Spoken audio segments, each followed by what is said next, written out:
Bom dia, pessoal. Bom dia, gente querida. Mais uma quarta-feira. Hoje eu vou me adiantar a piadinha da Alda. Nos veremos depois, só no mês que vem. Nossa, assim, vai uma pena. Só o mês que vem agora que nós vai ver de novo. Então vamos aproveitar bem essa quarta-feira, que, né? Porque senão nós vamos nos encontrar só no mês que vem, né? Vamos agradecer a Deus Pai pela essa oportunidade e vamos fazer um convite de alguém especial hoje também, que veio nos brindar, né, que é o nosso querido Clélio. Antes, eu queria até lembrar vocês que a TT, né, as meninas do Bazar agradecem a presença das pessoas que foram lá, que puderam prestigiar, né, a participação no Bazar do Senf, que aconteceu na última quarta-feira, de 10 às 16 horas, foi um sucesso, nós agradecemos muito a todos que contribuíram, né, com o nosso bazar. E lembrar também que nós temos aí as cestas de Natal, né, é necessário que a gente faça a nossa contribuição, serão 1000 famílias, né, que a gente sempre, que o Manuel Felipe Santiago, através das suas ferramentinhas, né, comandadas pelo Fausto, né, consegue levar cestas básicas para 1000 famílias. Então, não vamos esquecer, tá bom? Mais dados, mais informações vocês encontram no site, que é o senfs.com.br, né? Mas também nos grupos está sendo colocada a cartinha, onde tem o número da conta direitinho, tá bom? Vamos fazer mais um ano de um Natal abençoado para 1000 famílias, que vai ser muito bom.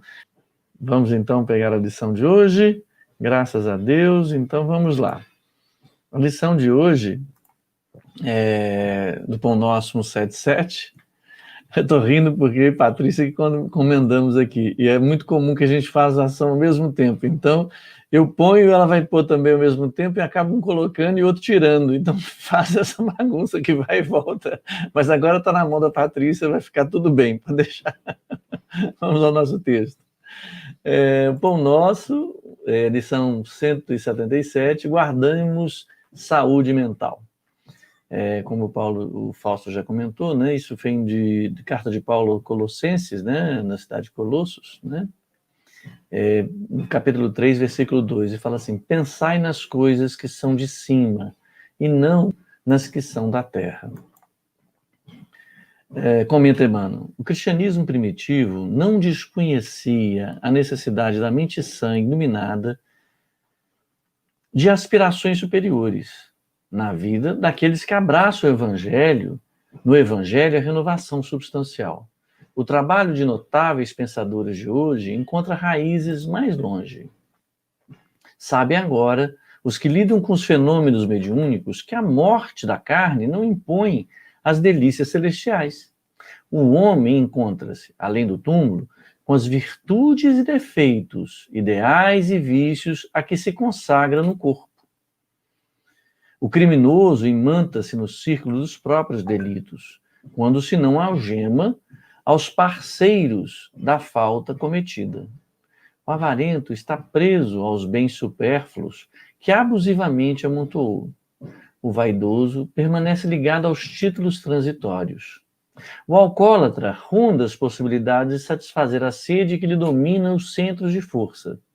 Quem se apaixona pelas organizações caprichosas do eu, gasta longos dias para desfazer as teias de ilusão em que se lhe segrega a personalidade.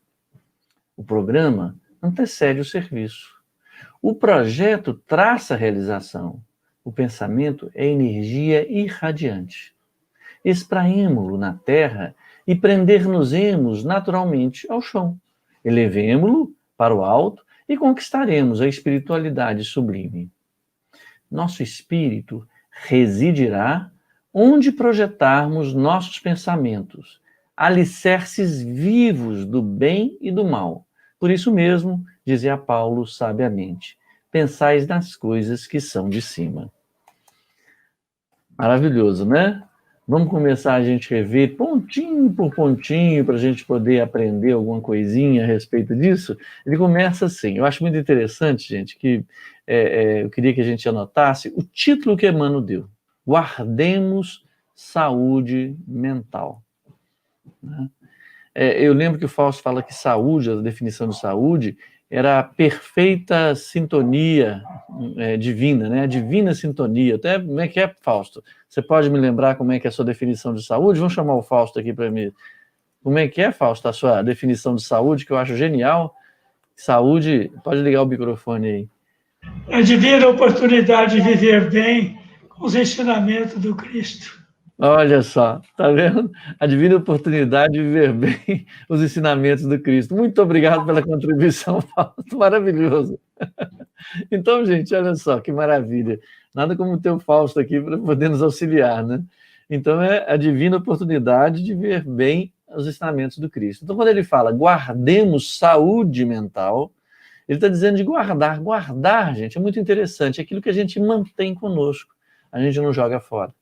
Guardemos tem a conotação de que observemos, prestemos atenção e mantemos em nós essa divina oportunidade de seguir o Cristo, aonde? Na nossa cabeça. Olha que interessante, né? Por isso que quando ele fala, pensai nas coisas que são... Aí quando Paulo fala, pensai nas coisas que são de cima e não nas que são da terra, ele está dizendo em pensamento. E pensamento é aquilo que se acontece internamente a nós. Então, aquilo que nós verdadeiramente guardamos, porque tudo mais que se expressa na exterioridade não é íntimo. O pensamento é íntimo. E quando guardamos, né, na cabeça ou no pensamento a divina observação da lei de Cristo, da lei de Deus, né, nós guardamos exatamente naquele lugar onde somente nós mesmos, individualmente, né, e solitariamente nós temos acesso. Não é interessante? É algo que ele fala do título exatamente disso, dizendo do lugar onde ninguém mais tem acesso. Ah, leia seu pensamento. Você deduz os pensamentos, mas o pensamento é da ordem do espírito. O cérebro nada mais é do que o ferramental para a expressão do pensamento. Tanto que talvez o cérebro não conseguisse alcançar ou ter acesso à imensidão dos conhecimentos e das vivências que guarda o espírito. Não é verdade? Eu estou supondo, claro. Mas o pensamento, a vida, as nossas percepções, elas são do espírito. O cérebro é ferramenta. Tanto que a gente vê relatos muito interessantes de irmãozinhos que desencarnaram e que tiveram vidas em que foram deficientes mentais.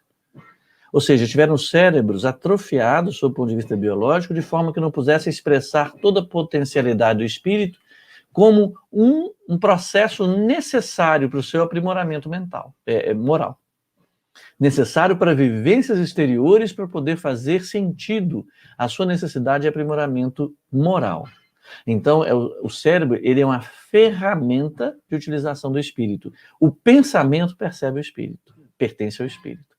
Não é interessante isso? Então, quando ele fala guardemos, guardemos naquilo que é sublime, ou seja, naquilo que verdadeiramente se estabelece a nossa vida, a nossa identidade, a nossa individualidade, e não a nossa personalidade. Igualmente, a personalidade é ferramenta de aprimoramento da nossa individualidade, onde ressaltam as características que nós necessitamos de aprimorar sob o ponto de vista de moral, a moral estabelecida ou exemplificada por Jesus, para aprimorar nosso espírito eterno.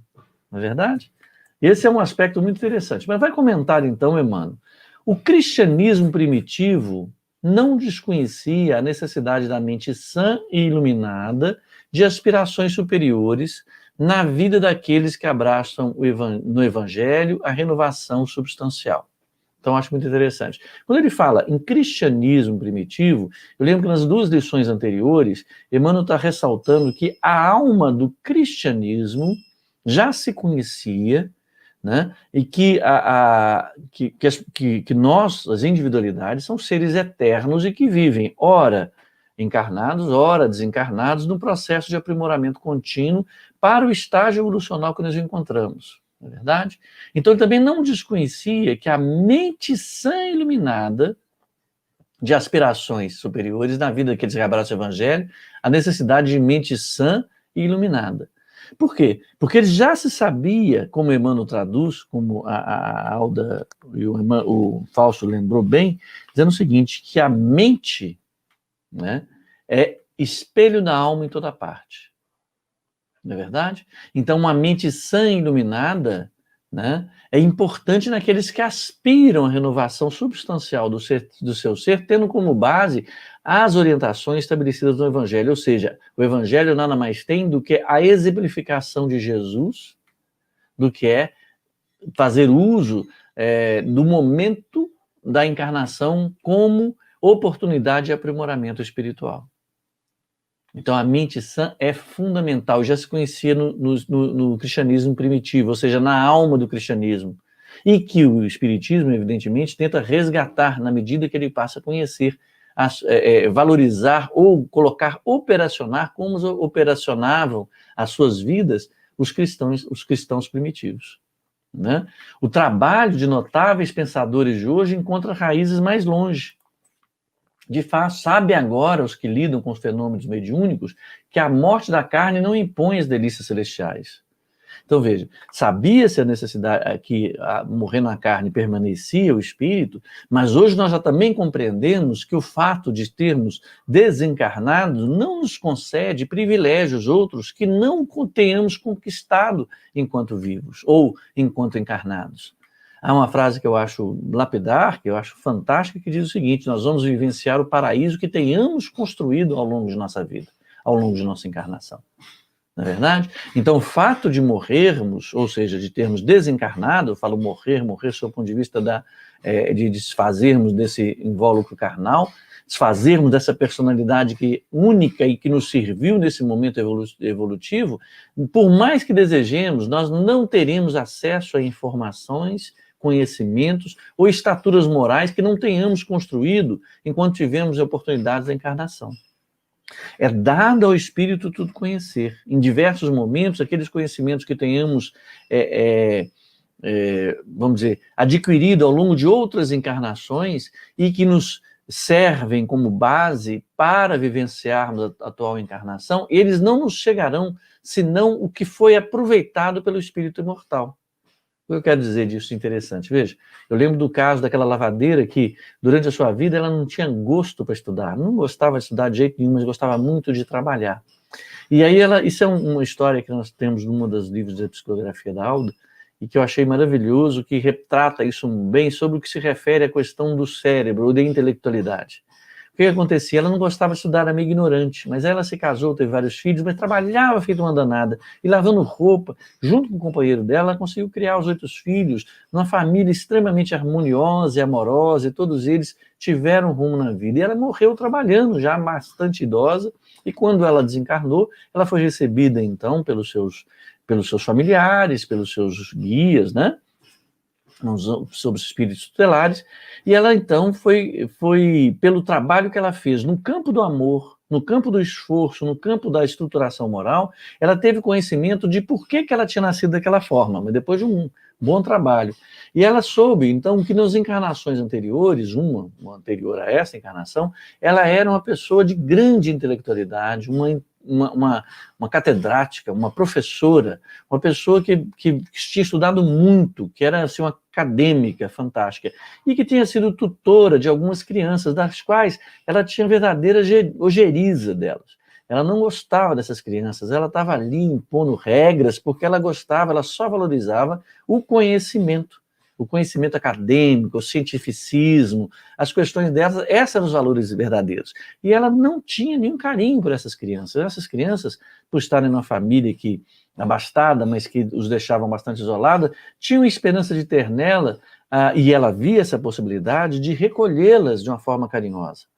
Ao mesmo tempo, havia também um outro professor que a cortejava e que gostava muito dela, que oferecia para ela a oportunidade de construção de um lar, mas ela o desprezava porque ele julgava ele ter uma intelectualidade menor. E ela reprimiu, inclusive, o próprio sentimento que ela pudesse ter por ele, em função de não se permitir, para ela era mais valioso esse conhecimento acadêmico. Né? E o desprezou. Então, ela, quando desencarnou, ela teve consciência disso e quis ter uma vivência da qual ela pudesse resgatar essas questões. Então, nessa outra encarnação, ela nasceu sem qualquer tipo de afinidade, ela que era uma pessoa, vamos dizer, um espírito que teve grande conhecimento, né? Ela acessou uma vida da qual ela sequer aprendeu a ler. Mas, trouxe para perto dela aquele companheiro que ela havia desprezado por julgar ele ser inferior a ela no campo da intelectualidade, e recebeu aqueles que eram os seus estudantes, né? Que ela era tutora, como filhos, para poder criá-los não na intelectualidade, mas na expressão do amor. Então, sua mente, na verdade, era uma escolha que ela havia feito conscientemente. A sua mente era repleta, né, de ações amorosas. Então, ela vivenciou esse amor. Então, quando a gente pensa em mente apenas sobre o ponto de vista da questão do acúmulo de conhecimento, não. A mente é um conjunto dessas questões, das questões que a gente sente, vivencia, nosso arcabouço moral, nossa estatura moral, que fazemos uso do conhecimento como ferramenta para poder vivenciar esse amor. Então, ela conseguiu fazer esse resgate. Depois que ela teve consciência disso, todo aquele conhecimento que ela tinha, ela passou a ter acesso a esses conhecimentos que estavam, vamos dizer assim, bloqueados, assim, de um instante para o outro. No entanto, a expressão que ela escolheu, por ser uma expressão que significava uma estatura moral, uma exemplificação de amor maior, ela se expressava como uma lavadeira ignorante, embora ela tivesse todo esse arcabouço de conhecimento. Mas por quê? Porque, de fato, a mente dela não se expressava pela intelectualidade, expressava pela sua estatura moral. Então, ela construiu uma mente mais sã, porque ela buscava o evangelho. E quando ela desencarnou, tá certo? Ela só teve acesso àqueles conhecimentos que ela teve porque ela soube se construir no amor de Deus, no amor que ela vivenciou na sua existência corpórea naquela última encarnação. Claro que ela teria outros caminhos a percorrer, mas isso é apenas um trecho da vida dela em que diz que a valorização se estabelece na mente, não apenas por conhecimento, mas pela estatura moral que você faz. Porque, como Emmanuel disse, a mente é espelho da alma em toda parte, né? É muito interessante. Essa questão é tão interessante que eu estava ouvindo outro dia uma filósofa falando, dizendo o seguinte, que na escola de Platão, por exemplo, ele dizia que as pessoas só poderiam ter acesso a conhecimento aquelas que tivessem já uma estatura moral.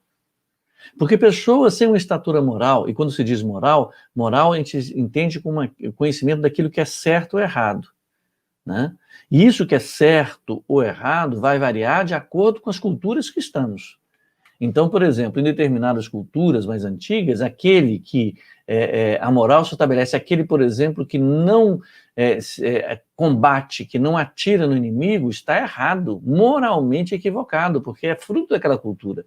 Então, quando se diz que é moral, é o estatuto moral sob o ponto de vista da lei divina, que aí é certo ou errado em qualquer lugar. Como nós encontramos no livro do Evangelho segundo o Espiritismo, no livro dos Espíritos também, aqui nós conseguimos entender isso. Mas por quê? Porque é estruturado em algo que é superior às culturas humanas, que é estruturado em cima da lei divina de amor, de amar ao próximo, né? Então, sob esse ponto de vista, desse certo que nós elegemos como o certo, nós estruturamos nossa moral. Sobre este certo, só quem tem estatura moral, no entendimento de Platão, que esses valores eram basicamente os mesmos, né, nessa escola filosófica, aí ele poderia ter acesso a conhecimento. Se a gente pensar bem, isso é uma coisa óbvia. O que adianta eu conhecer, por exemplo, as estruturas de física se eu não tiver antes um valor de valorizar, um valor como vida, como uma coisa sagrada, de não tirar a vida do outro? Porque se eu não tenho, para mim valor é o domínio, como acontece na nossa história, né? Em todas as histórias de dominação romana, dominação de todo o tempo, o valor maior é a dominação, a riqueza e o domínio, era o poder. Então a vida era relegada a uma instância bem inferior. Então nessa estrutura do que é certo para eles, da moral que eles tinham, moral de que o que vale é o poder, a dominação de Roma, Roma é superior a tudo, eles matavam pessoas, escravizavam outras. Vida não era moral, não era um valor supremo. Então essa moral que eles carregavam e agiam segundo ela, promovia a morte. Hoje nós temos o conhecimento de que o certo e o errado é estruturado pelas leis divinas. Então, se eu tenho para mim que o certo ou errado é definido pela lei divina, a minha moral está em preservação da vida. E não estaria correto eu trabalhar para matar o outro. Então a gente vê hoje, por exemplo, determinadas sociedades, determinadas estruturas, nós mesmos somos assim, né? Em que o bem maior é a preservação do dinheiro, a preservação da propriedade, é a preservação daquilo que me pertence, é o egoísmo o bem maior. A nossa moral é estruturada por esses nossos egoísmos e seus frutos. Tanto que é muito comum falar assim, orgulho de ter um filho que passou em primeiro lugar no Enem, ou no vestibular, né? No meu tempo era vestibular, né? Porque é legal falar assim, nossa, estou muito orgulhoso de você, meu filho. Olha, como se fosse isso uma coisa boa. Quer dizer, eu me sinto melhor que os demais porque você fez alguma coisa, orgulho de você, tenho orgulho de ser brasileiro. A nossa estrutura social, a moral que a estrutura social define é que é bom ser orgulhoso, ter orgulho. No entanto, isso é um fruto saboroso da árvore do egoísmo, assim como a vaidade. Não, porque toda mulher tem que ser vaidosa, faz parte do universo feminino. Opa! Há uma diferença nesse sentido. Por que nós vamos alimentar essa ideia de que é bom ter orgulho, ou achar motivos para ser orgulhoso? Ah, mas eu tenho orgulho do bem, orgulho do mal. Não, orgulho é orgulho. São sentimentos que alimentamos. Se somos capazes de alimentar naquilo que supomos ser do bem, nós teremos recursos para alimentar daquilo que é do mal. Não é verdade? Ou do mal, veja bem. Não vamos ser maniqueístas, dizer existe o bem ou o mal de uma forma sem algum pensamento, sem algum raciocínio a respeito disso. Não, em absoluto. É necessário que tenhamos um norte. O norte da nossa moral é a lei divina. Então, o que é certo ou errado, a moral é aquilo que define o que é certo ou errado. É a nossa busca constante. O que acontece é que, de princípio, ou como base para os nossos raciocínios, para as nossas ações, nós estabelecemos que o certo e o errado é aquilo que é definido pela lei divina. E a lei divina diz, não matarás. A lei divina diz, amar ao próximo como a ti mesmo. Né? Então é essa moral estruturada em cima do que é certo e errado, definido por Deus. Né? Essa é a nossa confiança, para deixar de ser uma crença, um postulado de fé, mas uma fé de confiança. E isso rege as nossas ações. Né? Então, eu estou colocando tudo isso porque acho que tem a ver com o que nós temos conversado, sob o ponto de vista de dizer assim, o que eu estou pensando? Eu estou pensando é regido por uma série de coisas. Veja, o criminoso imanta-se no círculo dos próprios delitos. Quer dizer, nós desencarnamos e não vamos conhecer de tudo. Se eu desencarno, eu vou viver... vou ver, vamos dizer, o paraíso, vou viver o céu, ou seja, o lugar para onde eu for, se é uma questão de lugar, mas é um ambiente para onde eu for, segundo aquele que eu houver construído. Então, o criminoso, ele vai imantado, vai ser atraído, tá certo? Ele vai ser colado, né? Assim, a imantação tem a ver com energia, com as forças magnéticas que o vai atrair ao círculo dos próprios delitos. Ele vai continuar envolvido com os delitos dos quais ele praticava e dos quais ele arquitetava. Quando, se não, né, algemado aos parceiros da falta cometida. Por quê? Porque eles vibram na mesma frequência, seja de culpa, seja de interesse, seja da moral estabelecida por eles mesmos. Certa vez eu vi uma reportagem com um bandido que ele torturava a filha de um outro bandido. E ele não tinha qualquer dor de consciência, porque ele diria, não, é vida de bandido, uma vida que eu escolhi. Para ele, né, o que valia era dominação, era ganhar mais. Né? Então eu pergunto assim, Theo, nossa moral é a do Deus ou da época que vivemos? Pois é, não sei. Eu acho que assim, Ângela, falando mais claramente, é o seguinte, nós vivemos, é impossível negarmos que nós somos submetidos à moral do nosso momento civilizatório. Então nós não saímos, como seria desejável, aquilo que nós produzimos distribuindo, como Jesus falou, dá então aos pobres o que você tem e me segue. Olha só. Então nós estamos observando que nós temos seguido a moral, e a moral da nossa civilização, vamos dizer, do homem e tudo, ela tem raízes também. O cristianismo, o homem tem lutado a estabelecer nas raízes da moral civilizatória essa moral e esse certo e errado que, de certa forma, nos foi apresentado há mais de 3.600 anos através de Moisés, né? Na manifestação de Moisés dos 10 mandamentos, para poder permear a nossa civilização. Tanto é que hoje, ao longo dos anos, até durante muitos séculos, desde que foram apresentados os 10 mandamentos, o homem ainda carregava armas na cintura. Hoje nós carregamos armas de outros calibres, de outras formas. Ainda hoje nós entendemos que a defesa se estabelece através do ataque. Quer dizer, significa para mim defesa e não carregar o meu espírito, carregar a minha mente com a lei de amor de Deus, que é a verdadeira defesa. Mas nós entendemos no nosso meio civilizatório que defesa é eu me armar. Nunca entendi essa defesa, né? Assim, nunca entendi, não. Já entendi muito bem. Eu digo assim, eu fico raciocinando sobre isso. A verdadeira defesa não se dá pelo ataque. A verdadeira defesa se dá em estar preparado e se dá na confiança de Deus. Então, hoje nós vivemos sobre a ordem da moral civilizatória que busca, ao longo dos séculos, perseguir essa moral de Deus, que até hoje, o certo e errado apresentado por Deus, exemplificado por Jesus, que até hoje não conseguimos, porque nós somos ainda muito fracos para assumir integralmente essa lei divina. Agora, aí que vem a questão, não nos é exigido, porque tudo no mundo, né? Jesus já nos colocou, nós temos aprendido, nós temos estudado e aprendido que tudo é processo. Então hoje nós carregamos, eu gosto de entender assim, ainda mais sob o ponto de vista do espiritismo, que diz que o espírita não é aquele que atingiu, porque se nós tivéssemos atingido a perfeição moral, sob o ponto de vista da lei de Deus, nós não estaremos nesse mundo. Nós estamos nesse mundo exatamente porque não atingimos essa perfeição moral, essa moral sublime de Deus. Então nós estamos num processo de aprendizado. Então nós carregamos essa moral divina, esse certo e errado divino, como ideal. Nós carregamos esse ideal e vivemos o real. E esse real é que nós damos conta. Então, por isso que o tempo inteiro nós estamos aqui. O tempo inteiro nós estamos buscando a raciocinar sobre o Evangelho de Jesus, nós estamos buscando referências, nós estamos buscando exemplificações de vida, histórias como dessa lavadeira, para poder, né, estruturar e dar mais confiança, ter mais fé de que essa mensagem, essa lei divina é verdadeira, nós tornarmos ela verdadeira em nossa vida.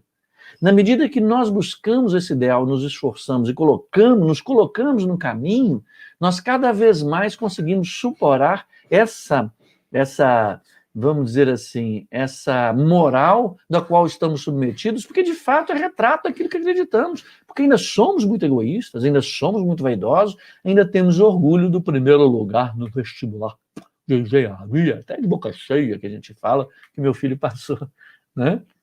Tenho orgulho de ser galo, tenho orgulho de ser cruzeiro, tenho orgulho, sei lá, da minha casa, né? Desse meu nariz. A gente tem vários orgulhos, mas nós estamos lutando. Até a ideia do orgulho ainda é presente em nós como uma coisa boa, mas nós carregamos esse ideal e é importante que alimentemos esse ideal para termos um norte. Hoje, a moral do Cristo é o nosso norte, é o nosso ideal. Vivemos no real. Ainda não saímos dando tudo que é nosso para os pobres para seguir Jesus, mas isso está na nossa cabeça. Nós estamos alimentando os nossos pensamentos para isso. Ainda não divido meu brigadeiro, ainda mais se eu ganhar uma inhabenta só. Ai, que é difícil, deixa eu dar uma bocadinha. Sabe quando você dá bocadinho e põe limite? Quando eu era criança eu fazia isso com meu irmão. Me dá um bocadinho, eu vou lá e põe limite. Não pode morder mais do que aquele tamanho da bocada. Nós fazemos isso ainda, né? Tem um amigo meu que falou o seguinte, que é muito interessante, que sentou ele, um colega, e foi no almoço, aí a comida foi colocada e colocou uma travessa, então, com 2 bifes. Tinha um bife grande e um bife pequeno. Acho que foi Paulinho Pedra Azul que contou isso. Aí um amigo dele foi lá, claro, chegou e paf, pegou o bife grande e colocou no prato. O outro olhou e falou assim, ué, que é isso? Como é que você chega assim? Que falta de educação, você não fala assim? Aí eu perguntei, vem cá, e você pegaria qual? Ele falou, o pequeno. Ele falou, pois pronto. Então já queria pegar o pequeno mesmo, já que ele estava todo assim, ele já pegou logo o grande, né? Eu acho muito interessante, que mostra a gente pega o bife grande, se você quer ser mais altruísta aqui, qual que é o problema? Então pronto, você ia pegar o pequeno mesmo. E a gente fala isso convenientemente, que ele poderia ter outra postura. Não, vou medir o grande para ficar igual. Não, vou pegar o pequeno. Já que você quer ser tão altruísta, pega logo o grande. Quer dizer, você assumiu, de fato, como na natureza que nós temos. Então, esta pergunta da Ângela, a moral é de Deus ou a moral dos homens, a moral que nós estamos vivendo? Eu acho que nós vivemos a moral, mas graças a Deus nos identificamos como espíritas e buscamos ser espíritas, lutando diariamente para viver a moral do Cristo, a moral divina, que é o que Cristo exemplificou. Nós conseguimos um pouquinho que a gente consegue, nos dá força para aquilo que nós não estamos conseguindo. Né? Tenhamos, como a Alda falou, vamos nos perdoar. Esse perdoar para que não tenhamos adoecimento da mágoa, porque na verdade, essas ofensas das quais nós perdoamos, a ofensa só existe quando há uma fragilidade em nós. Quando há presente alguma vaidade, algum egoísmo, alguma ilusão de superioridade em nós. Só se humilha, só se sente humilhado aquele que tinha a ilusão de estar num lugar que de fato não está. Porque se chegar para... o Emmanuel falou para Chico, se chegarem e te falarem alguma coisa desagradável, tipo, feioso. Bem, se você não é feioso, né? Se você não é feioso, problema, ele que está achando feioso, é problema dele, não vou me ofender, afinal de contas eu não sou feioso, eu tenho consciência disso. Mas se eu sou feioso, que eu aceite isso muito bem e trato de me embelezar, né? Só ser egoísta. Se eu não sou egoísta, não me ofende, porque eu não sou egoísta, não há fragilidade aqui. Mas se eu sou egoísta, que eu entenda isso como um alerta. Olha, preciso trabalhar um pouco mais o meu egoísmo. Entende? Então, a ofensa, perdoar as ofensas, é entender que em nós há fragilidades onde nós permitimos que aquilo que nos é dito sirva como ofensa. Muitas vezes a pessoa tenta nos ofender, revelando aquilo que para ela é uma fragilidade.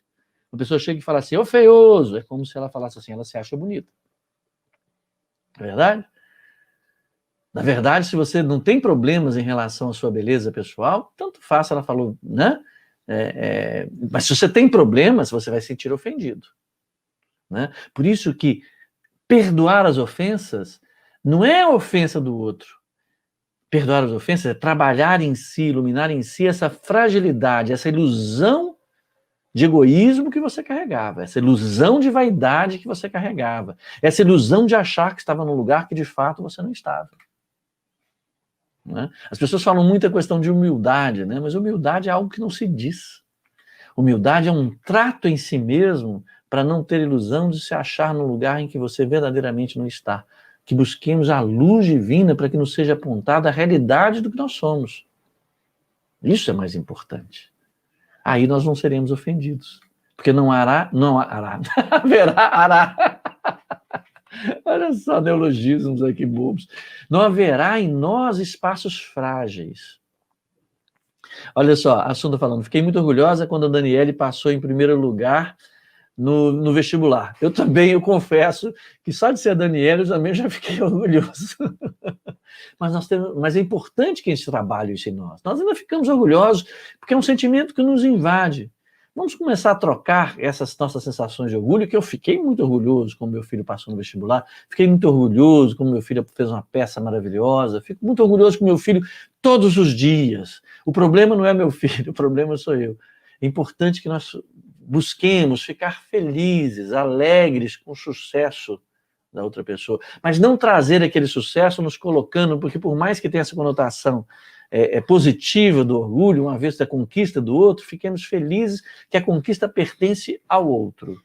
E que nós somos felizes porque nós queremos o bem ao outro. Vamos ficar alegres, vivemos felizes, vamos ficar alegres com isso, satisfeitos com a conquista. Mas o orgulho dá ideia, dá a conotação de estarmos numa posição superior aos demais. E não estamos superiores aos demais. Nós não podemos, é importante que aprendamos, mesmo como ideal, não nos sentirmos privilegiados ou melhores que ninguém. Né?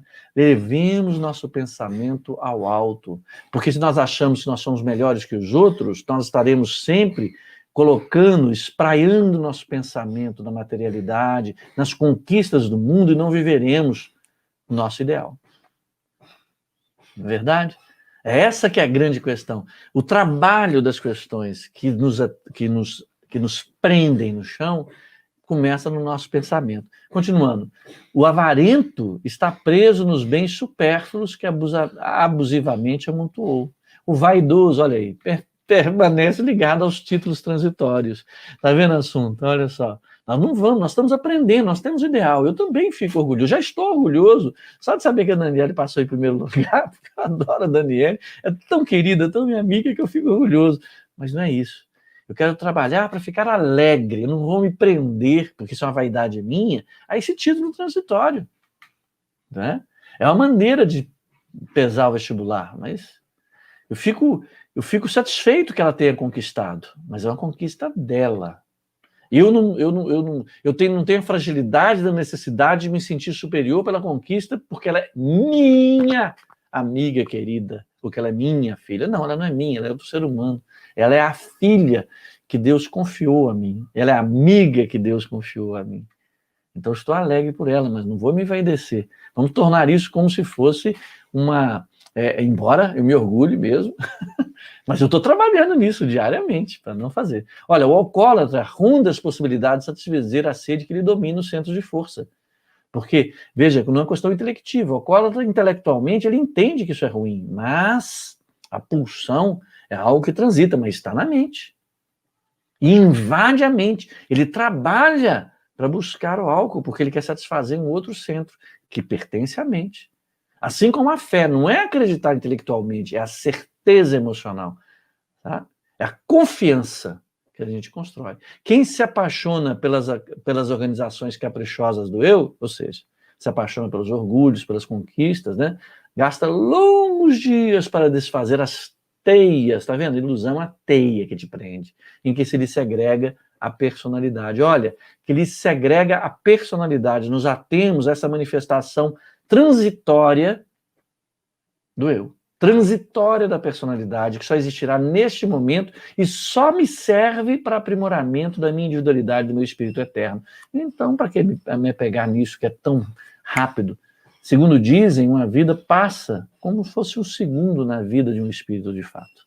Não é verdade? Seguindo em frente.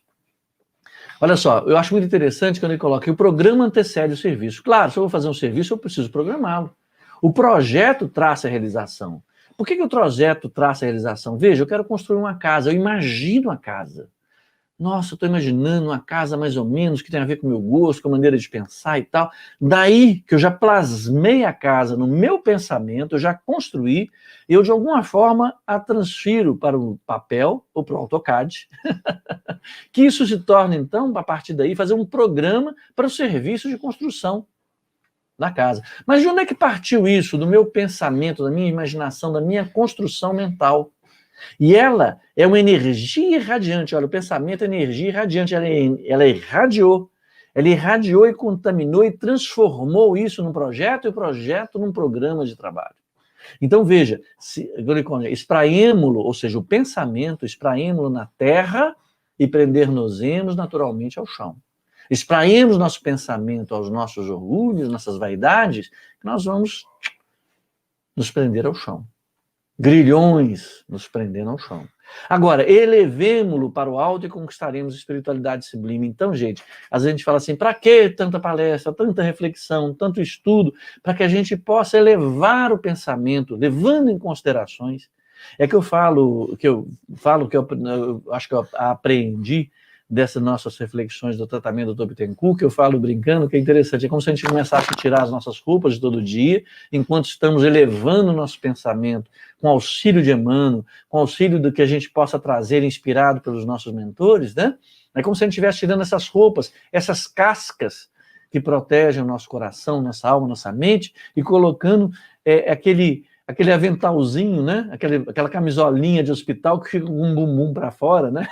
Para poder o Dr. Bittencourt e sua equipe chegar mais fácil para a gente, porque o nosso pensamento é energia irradiante. Né? Então é como se te levasse o pensamento para ter acesso às informações do tratamento do Dr. Bittencourt. Veja que ele fala no espírito, olha só, para a gente encerrar, nosso espírito residirá onde projetarmos nossos pensamentos. Olha, residirá, mora, fica, onde você está. A gente necessita, para poder entender, uma localização geográfica. Então, o Espírito residirá, a nossa essência residirá onde projetarmos nosso pensamento. Tem uma passagem de Mateus, que eu acho muito interessante, só para a gente falar, que é Mateus, onde é que está? Mateus 6, 19 e 21, que fala assim: não ajunteis tesouro na terra, onde a traça e a ferrugem tudo consome, e onde os ladrões minam e roubam, mas juntai tesouros no céu, onde nem a traça nem a ferrugem consome, e onde os ladrões não minam nem roubam, porque onde estiver vosso tesouro, aí estará também o seu coração. Né? Então, na verdade, quando ele diz o seguinte: o Espírito residirá onde projetarmos nossos pensamentos, porque pensamento é irradiação de vida. E eles são alicerces vivos do bem e do mal. Então, veja, eu gosto de brincar dizendo que nós não somos uma escada só. Ou seja, nós não somos um alicerce só. Então, na medida que nós emitimos nosso pensamento para aquilo que nós já entendemos como base na vivência do Cristo no Evangelho, do que é bom e do que é ruim, né? Esses alicerces, eles são vivos, que eles são dinâmicos, eles se estruturam, eles se alargam, eles se aprofundam para nos dar solidez de base, de vida, para a residência de nosso espírito, tanto quanto o alimentarmos. Mas eles são alicerces vivos. São vivos porque eles são passíveis de deterioração e de crescimento.